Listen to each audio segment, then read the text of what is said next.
the Dhamma is to be practiced. It can be practiced.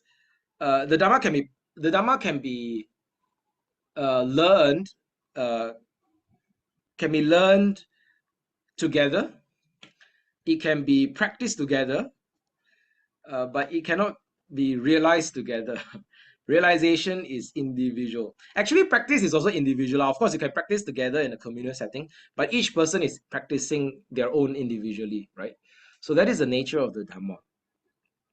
No one can believe for you, right? Correct. So you say, "Oh, I believe in the Buddha, Dhamma, and Sangha." Then you ask your friend, "Hey, you also believe Buddha, Dhamma, Sangha?" Then your friend say, "You believe for me lah." I cannot believe for you.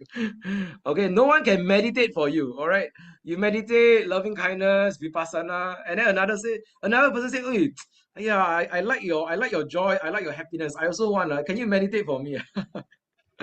You cannot meditate for another person. All right. So similarly, the Malaysian Buddhist Examination, you cannot take the exam for another person. You can only take the exam for yourself. All right. So realization is individual. While we all learn together, practice together, the realization might come differently because our practice is also different. Our progress is also different, right? So this Dhamma is realized individually by the wise. When your wisdom has reached maturity, then you realize the truth. And you cannot realize the Dhamma for another person. I wish it's that easy lah. Then the Buddha can give us all his enlightenment. Then now we are all nirvana already. So okay, so this is the virtue of the Dhamma. All right. Okay, now another resource is this one, also Brother Piyatan's Sutta Study resource. So you also get a lot of good explanation. So for example, yeah, okay, so these are the virtues. And then again, Brother Piyatan explains it. Swakato, what does swakato mean? So here, okay, it is well taught. What does well taught mean? Wow, this is very good, very complete explanation. Well taught means good in the beginning, good in the middle, good in the ending. Then explain. Good in the beginning because of sila, good in the middle because of samatha vipassana and magga phala, and then good in the end because of nibbana. Wow. Okay, so a lot of explanation. All right, so you can read it and see how much you remember. You can write in the essay. All right, and then sanditiko, visible here and now. Again, there's a story also, and then there's a sutta reference, and then there's the meaning. And then akaliko. Akaliko means time free. Okay, bearing immediate fruit without time. Okay. All right. Okay, so and so on. Ehipasiko, inviting one to come and say opanahiko, and so on. So you can go read it. Okay. All right, and then another one is this one, same thing. This book, Buddhism Course, Dhammanusati, well proclaimed Swakato. What is the meaning of Swakato? Here you are given the meaning and explanation. All right. And then Sanditiko, and then Akaliko, Ehipasiko, and so on. Opanayiko, leading onwards. All right. So Sotapanna, Sakadagami, Anagami, Arahanta. All right. Okay. Now, so that's the virtues of the Dhamma. All right. Now I'm going to go to the virtues of the Sangha.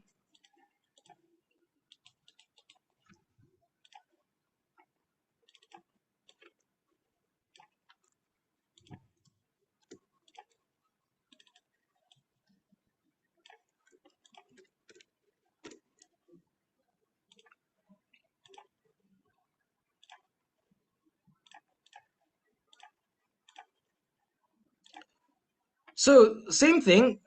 Hang on. Yeah. Okay. So same resource here. Also Sutta Study resource by Brother Piyatan. Okay. There are 9 virtues of the Sangha. You need to memorize the Pali and the English. Okay. So this resource goes through all the virtues. Yeah. So for example, let's look at it. Over here. Right. So Supatipano. And then, where's Supatipano, Uju Patipano, Nyaya Patipano, Samichi Patipano. Okay. And then Ahunio, Pahunio, and so on. And then of course there's the Anuttarang Punya Keta. Okay. So the meaning of Keta, feel, all right, and then you can go through the definitions. So I think I would try to find for more resources for Sangha Nusati, because this one is not very complete. Maybe there are more resources of essays for Sangha Nusati, the virtues. And then this one is also another one. This one might be a bit more complete, is it?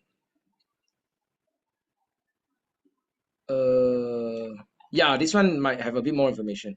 So Sangha Nusati, yeah, so you have Supatipano, well practicing, well attained. Su means good, well, all right?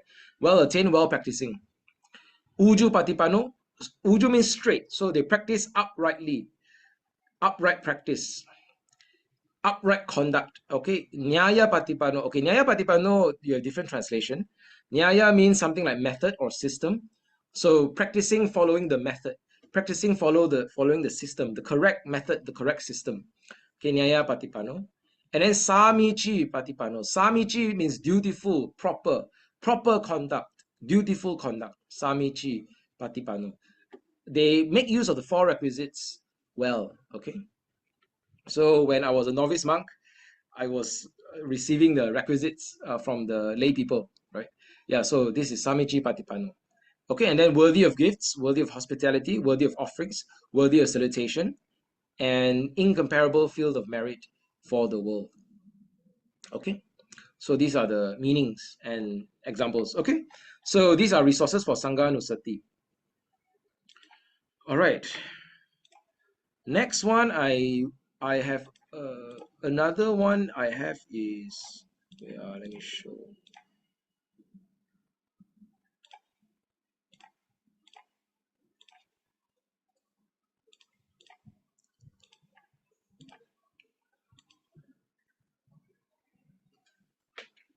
So I have virtues of the Buddha, virtues of the Dhamma, virtues of the Sangha, and then I also have 5 precepts and disciples of the Buddha. So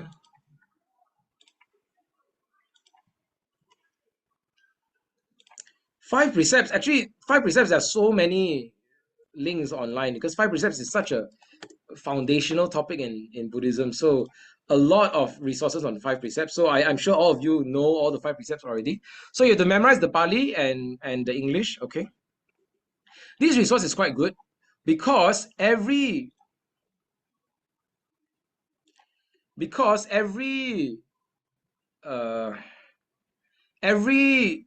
precept, okay, they give the conditions. So these are the conditions for the precept to be met. They explain the conditions, okay, and then they give the factors, what affects the gravity of the act. Some acts of killing are more morally blameworthy. All acts of killing are morally blameworthy, but some acts of killing are more serious, more severe, are heavier, are weightier. They are more morally blameworthy. So then, what affects that? And then, yeah, okay. So this is the first precept, and then second precept as well. The conditions for that, and then factors affecting. All right, and then after Brother that, Weekend, there's a good question from, is it Brother Khor? Is it? yeah, Brother Ko. I think he's from our Saturday class. He wants to know the difference between Ahu Neo, which is worthy of offering, and Daki Neo, worthy of gifts. And then Jordan saying, good question.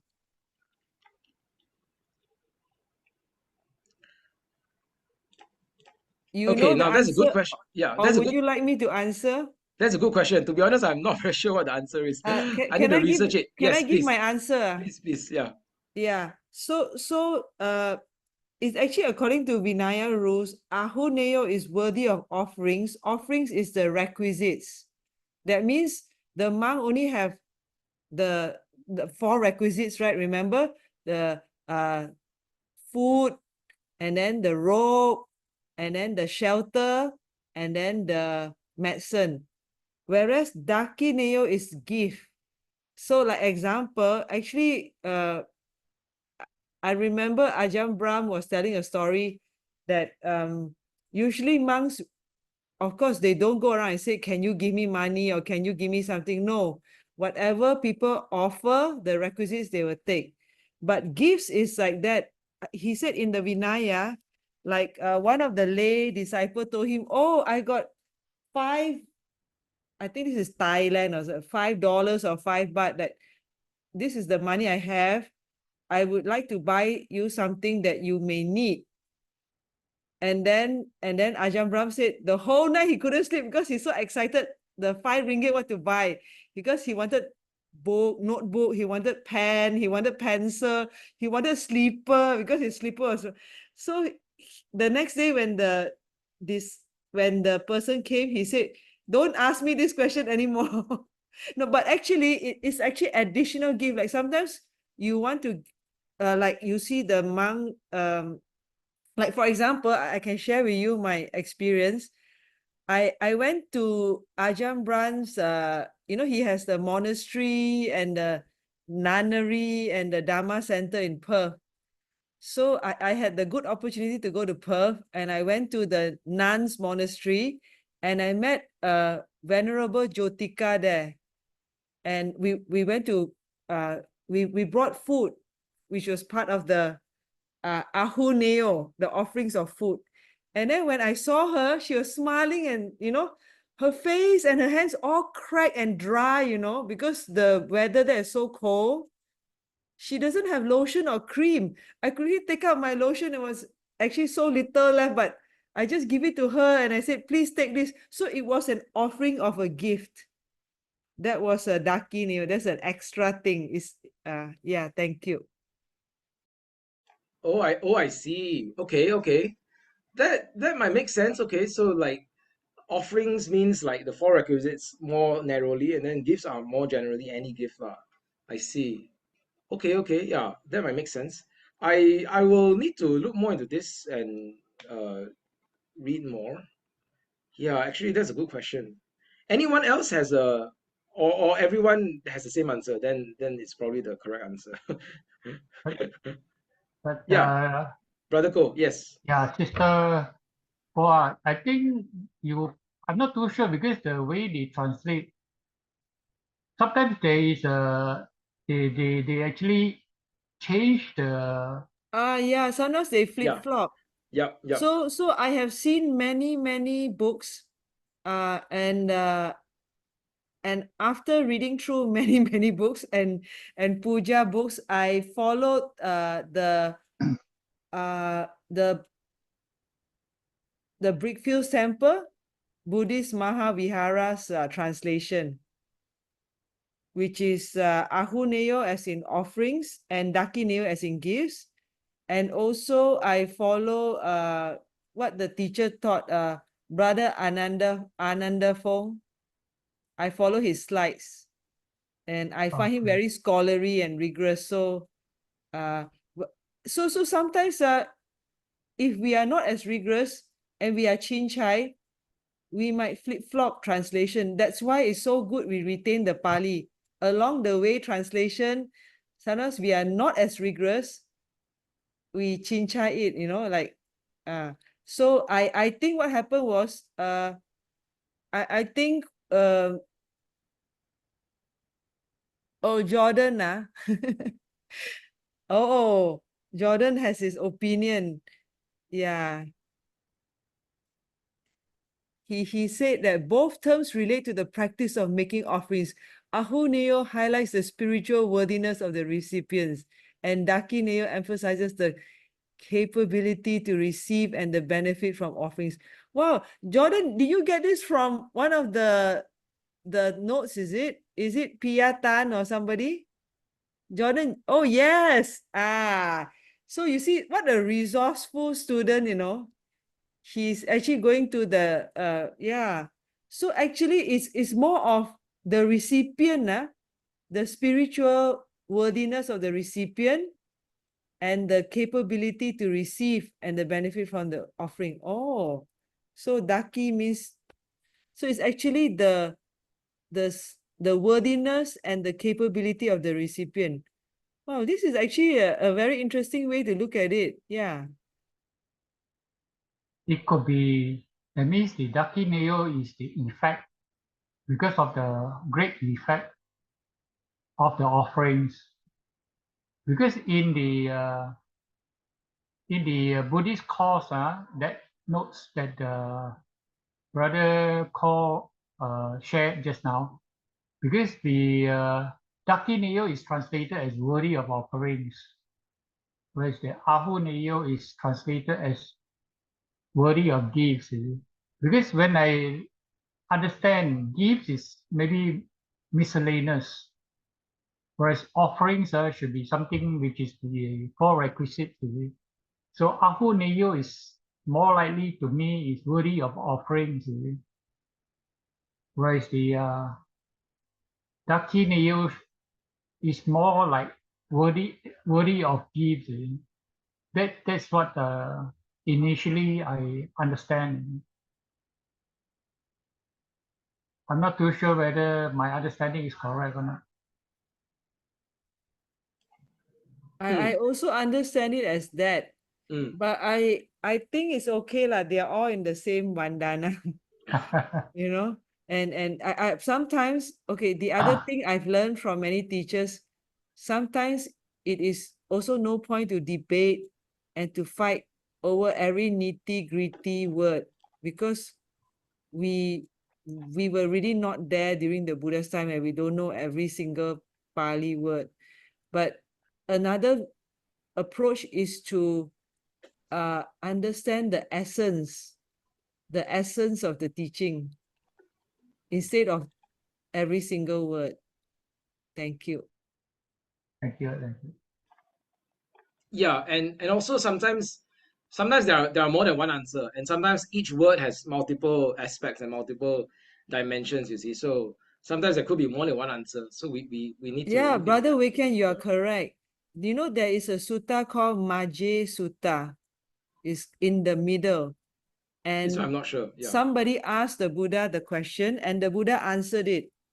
And then later, a group of, I suspect, Arahan monks discussed, and they came up with 6 answers to the same question. And then they said, let's go to the Buddha. And they went to the Buddha, and they explained the answer to this person's question.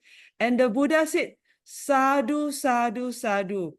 All your answers are acceptable and correct. So what you say is correct. Sometimes there is more than one answer to a particular question. Yeah, correct. There are different ways and different angles to look at a question sometimes. So there could be more than one answer. What I'll do is I'll look into this. I'll try to see if I could find an answer. I'm not sure, but if I do find something, then I'll come back to you all next week. Okay? Okay, good. Okay, we need to wrap up soon. I am running out of breath, but okay, let's just finish up. Then yeah. Okay. I was talking about 5 precepts. Yes. Okay, 5 precepts. Right. So this is the 5 precepts, and this book or this resource, they give you the conditions for each precept and also the factors affecting the gravity of each act. All right. So it's very helpful. So you can read it, and they talk about why you should practice each precept and so on. Yeah, causes of the violation of each precept and so on, and why you should practice it. Yeah, so a lot of good consequences of breaking the precepts. This one is from a sutta as well. All right, consequences of breaking the precept, the karmic consequence. Okay, killing leads to short life. Stealing leads to loss of wealth. Sexual misconduct leads to rivalry and hatred. False speech leads to false accusation. Intoxicants lead to mental insanity. Okay, so yeah. Okay, very good resource. So you can check this out. And then what else? Okay, last one is disciples of the Buddha. Okay, so for the Sangha section, right, for the Sangha part in the essays, usually they have 9 virtues of the Sangha. So you can choose that. Or usually they would choose one disciple and ask you to talk about it, right? So talk about this one disciple of the Buddha, talk about his or her story and what is his contribution and so on, right? What was his role or what was his relationship to the Buddha, something like that. Usually they ask this kind of question. So if you want to take that kind of question, there is one resource I highly recommend. It's a long book, but it's really really good. Some of you probably already know this resource, this book. It's called Great Disciples of the Buddha by Venerable Nyana Ponika and this I think is a Buddhist scholar, Helmuth Hacker. Yeah. So it's a really really good book, and here you have the stories of some of the major disciples of the Buddha. So Sariputta, Mahamoggallana, Mahakassapa, Ananda, Anuruddha, Mahakachana, and then women disciples of the Buddha. Right? So you have Visakha and so on. And then Angulimala and so on, Anathapindika. So it's a lot of stories. So I'll just give one example. So let's go to anywhere. Let's see. This is Ananda. Venerable Ananda. So you see, Venerable Ananda, you have a lot of stories. Okay, guardian of the Dhamma. How the Venerable Ananda preserves the Dhamma. Okay, and then the story of his attitude towards women, how he was compassionate towards women, how he played a role in the founding of the Bhikkhuni order, and then Venerable Ananda's relationship to his monks, very good friendship. Okay, and then conversations with the Buddha and so on, and then even goes into the former lives, past lives. Okay, and then let's take another example. Let's take Visakha. Let's take a lady this time. Visakha. Visakha is page 239. Brother Weekend, you get all this online for free, yeah? Yeah, all this free online. Yeah. Wow, I see. Yeah. Sadhu. I'll give the slides, then you all can have the link. Yeah. Brother Weekend, this is just some tasty fun facts. Do you know who is Venerable Nyana Ponika? Do you Yeah. know about his background? This current one, this author, right? Yeah, he's German. Yeah, he's a German monk. Yeah. Do you know about the story about when he passed away? Oh, that one I'm not sure. Okay, this one is in his book, in the preface of his book called Vision of the Dhamma. I think it was like he told someone at this time. Yes, correct. Okay, so this is a very rigorous scholar. So he reads through all the sutta and he gives, in fact, he's one of the role model for Bhikkhu Bodhi. Bhikkhu Bodhi was working with him.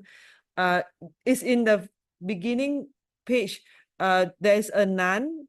I think she was a European lady. And so every day she will bring the food for the Venerable. And Venerable is very old already, like 90 plus 100 already. And so she will bring the food for him. He lives in a little kuti, a bit far away from the monastery. And so when she brought the food and the medicine for him, he told her, Venerable, tomorrow no need to bring breakfast for me. And then she said, why? He said, tomorrow at 6 o'clock, I'm going to pass away. And then she started laughing. She thought he was joking. And then he also started laughing. Then she said, oh, then you must be one of those Arya or Arahan. You know when your life energy is going to extinguish. Then he laughed and she just laughed. She thought he was joking, Then the next morning, she brought the food, and then his personal assistant or a nurse or someone came and bowed down at her feet and say, I'm so sorry to tell you that how Venerable passed away is very interesting. He woke up, I think he usually wake up at 5. As usual, he will wash up and all that. Then after that, he sat in meditation, He just sat in meditation for a few minutes. And after that, He just lie down and he just passed away peacefully. Like, wow. I think very spiritually advanced people, they know, like the Buddha 3 months before his Mahaparinibbana, he already told, I'm going to pass away. So to read a book written by, compiled and written by such a monk is amazing. Jordan, we got a few of the books in the library, you know, that's why I was showing, oh, there's a book, Vision of the Dhamma. We have a few copies. So if you find a book by Nyana Ponika, treasure the book. He really writes, he really dedicates his whole life and writes so beautifully. He writes everything so nicely. Yeah, thank you. Yes, I remember that story now. Thanks for sharing. Yeah. Yeah, that's true. That story, he was able to notify ahead his time of death. So yeah, okay. Thank you for the story. I was like, oh, okay, yeah. So it's true. I agree, Sister Kwa. Venerable Nyana Ponika is, in fact, if you learn of his story, like how he came to Dhamma and his work throughout his life, you know, his scholarship and his practice of meditation under the Venerable Nyana Tiloka, yeah. So it's a very good story as well. It's very inspiring, yeah. And I also agree, he's an outstanding scholar. His books are great. A Vision of Dhamma is a great book. So it was through the Vision of Dhamma that I learned about the Buddha's similes on the snake, and it was super profound and powerful. Okay, so yeah, here's a book recommendation for all of you, The Vision of Dhamma. Yeah, you can go check it out. Okay, it is a collection of the writings of Venerable Nyana Ponika. So yeah, highly recommend it. Yeah. Okay, let's get back to the disciples of the Buddha. Okay, I show one more example. This one is Lady Visakha. Okay, the foremost female lady disciple of the Buddha. And then it talks about the story, the past life of the Buddha. Is this past life of Visakha, is it? Yeah, correct. So this is a past life of Visakha. Excuse me. Okay, yeah. So this is a past life of Visakha. And then when Visakha was 7 years of age, all right, what happened? Okay. At the end of this course, Visakha established in the fruit of stream entry. So this was at 7 years old. All right. And then you get a lot of other stories. Visakha was the one who converted her father-in-law. Yes, her father-in-law. Okay, converted her father-in-law from a follower of a Jain teacher to a follower of the Buddha. And therefore, Visakha was known as Migala Mata. Mata means mother. Migala is the name of her father. Migara Mata. Migara is the name of the father-in-law. Migara Mata is mother. So she is known as the mother of Migara, even though he's the father-in-law of Visakha, because she's the spiritual mother of Migara, you see, because she led him to the truth. She led him to the Dhamma. Okay, so there's a story there as well, and so on. So there are all these different stories here. So you can read it, and also the Buddha's Sutta to Visakha. So this sutta is interesting. This one is the Buddha's advice to oh no, sorry, not Buddha. This one is her father. Yeah, her father's advice to Visakha on how to have a good marriage and how to treat the husband well. Yeah, okay, correct. Yeah, and also how to manage the household and family well. All right, so this is the advice. Okay, so very interesting also, you can read it. Okay, lots of stories. Okay, all right, so go read it. This is a good resource. A lot of the disciples are here and many stories. So again, you can't take the whole book and write it in the exam, but choose a few stories that you like that illustrate the virtues well, then you can write it in the exam essay. Okay, I hope that helps. I think that is the end. Yes, I think that is the end. Let me think. Okay, so I'll just briefly talk a bit about the Buddha's contributions. Next week, I'll go into more detail. Next week, I'll talk about, hang on, sorry. Next week, I'll go into more detail to answer Sister Kwa's question about Buddha's contributions. Okay, but to this morning, in the beginning of the session, we forgot to pay homage to the Buddha. Oops, sorry. Never mind. It's okay. Forgot to pay homage to the Buddha. Never mind. All right. Okay. Apologies. Okay, no worries. So next week I'll go into more detail on the Buddha's contributions. I'll prepare some slides if I have the time, hopefully. Then now I'll just go through a few that come to my mind. I'm not sure if some of you have your own answers. If you have, you can share in the Zoom chat if you want to. So some of the contributions, I know Sister Kwai has your own thoughts as well, of course, no problem. My own thoughts, when I think of contributions, I think of a few things, right? So some of the Buddha's contributions to humanity. So first is the Buddha's provision of spiritual practice for women. So this is very, very important, right? He founded a Bhikkhuni order. So spiritual practice opportunities for women are very rare. Of course, there are in India, there were also, but it's much more inaccessible, much more difficult. So the Buddha created this nuns order, this Bhikkhuni order for women to practice. Yeah, so that's a major contribution to society. Another one that I could think of is how the Buddha talks about the caste system. So there's a famous sutta where the Buddha debated with a Brahmanical leader or Brahmanical teacher. Do you all know that sutta? It is called the Asalayana Sutta. Okay, let me share my slide. So the Asalayana Sutta. Oh no. Hang on. Sutta Central is not working. Oops. Let me try again.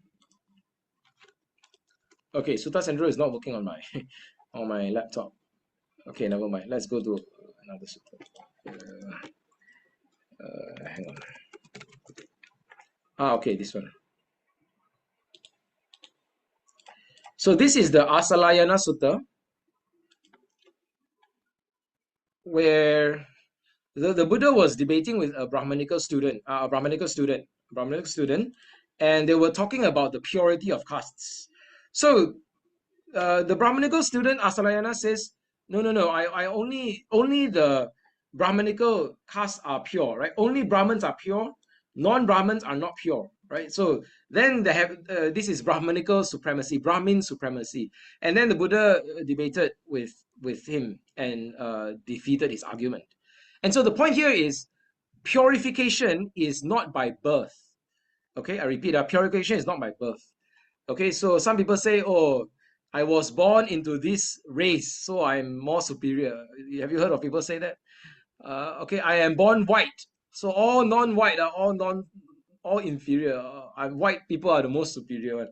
Or I am Brahmin most superior, all other not superior.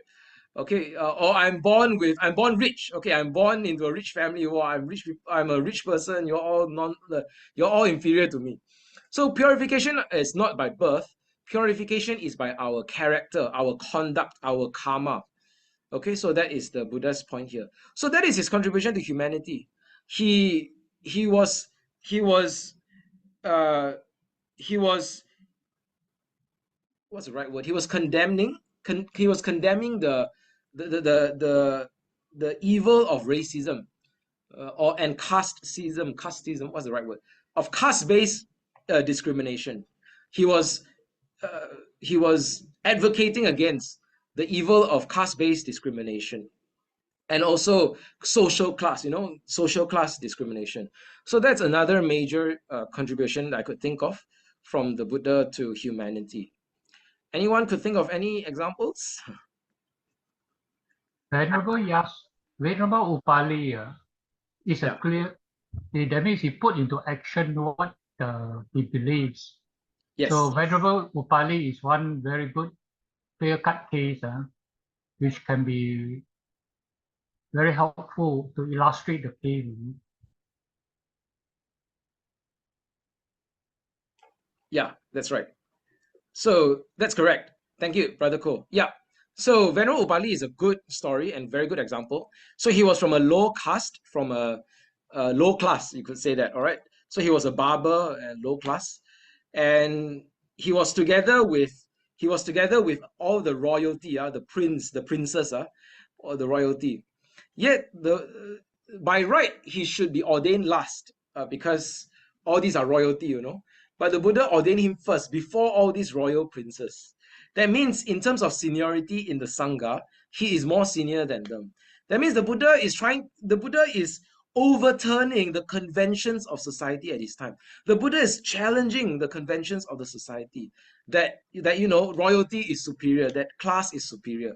He was willing to let Venerable Upali be senior, and he was training the humility. You know, he was training the humility of all the royal princes. You see, and as we can see, Venerable Upali became the foremost disciple of the Buddha in the Vinaya. So the Buddha could see his potential, right? You see, so that's, yeah, you're right, Brother Ko. Thanks for the example. But Venerable Upali is a good illustration of this this virtue of the Buddha, this contribution of the Buddha.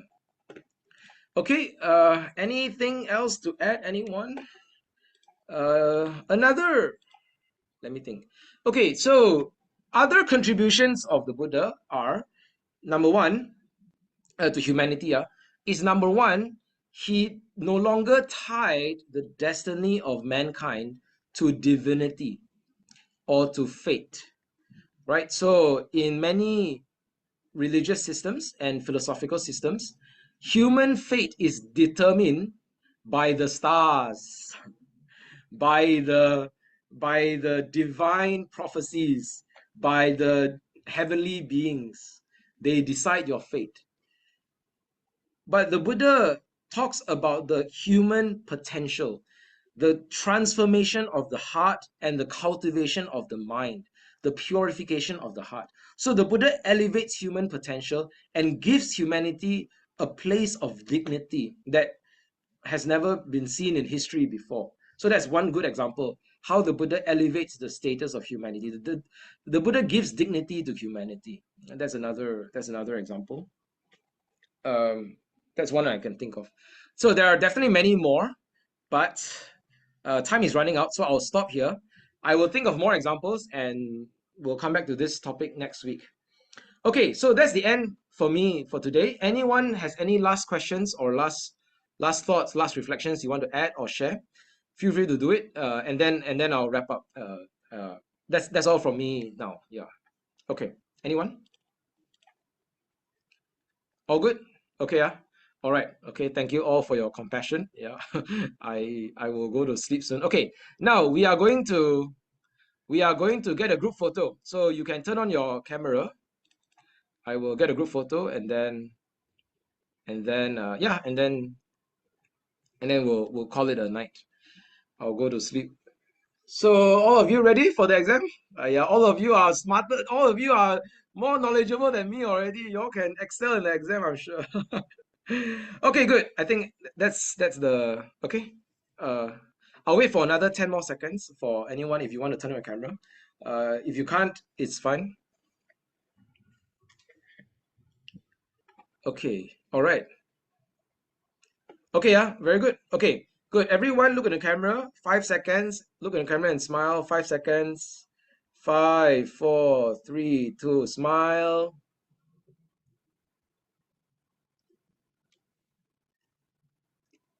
Okay, photo taken. All right. So thank you, everyone. Let's go to sharing of merits and we are good to go.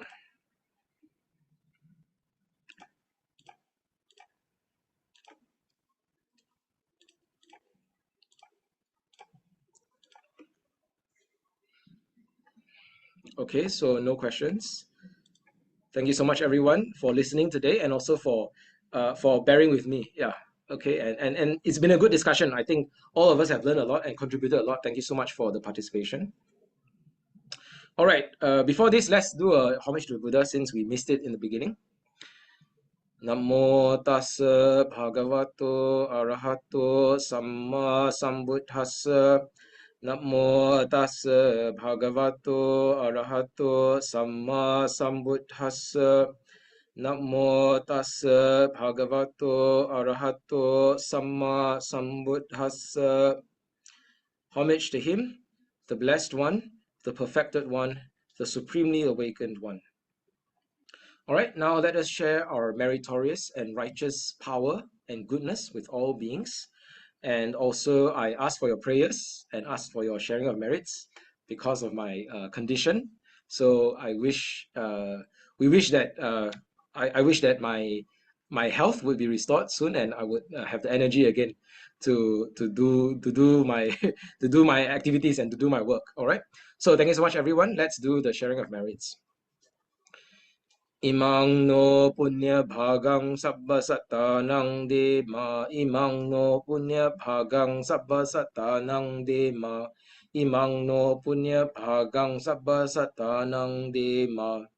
We share this merit with all beings. May they rejoice in our merit and be well, happy, and peaceful always.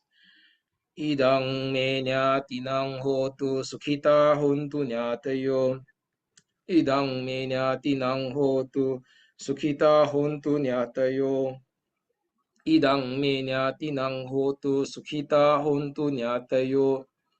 Let my merits accrue to my departed relatives. May they be well and happy. Let's make our aspiration. Imina punya kamena mame bala samagamo satang samagamo hotu yava nibbana patantiya.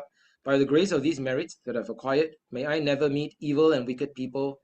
May I meet the wise and virtuous until I attain my final emancipation. Idang me punyang asava kaya vahang hotu. Idang me punyang nibbana sa pachayo hotu. By the power of this merit, may it lead to the extinction of defilements. By the power of this merit, may I attain the final realization of nibbana. May all beings be well and happy. 愿一切众生离苦得乐. Semoga semua makhluk hidup berbahagia. Sabbe satta sukhi hontu. Sadhu, sadhu, sadhu.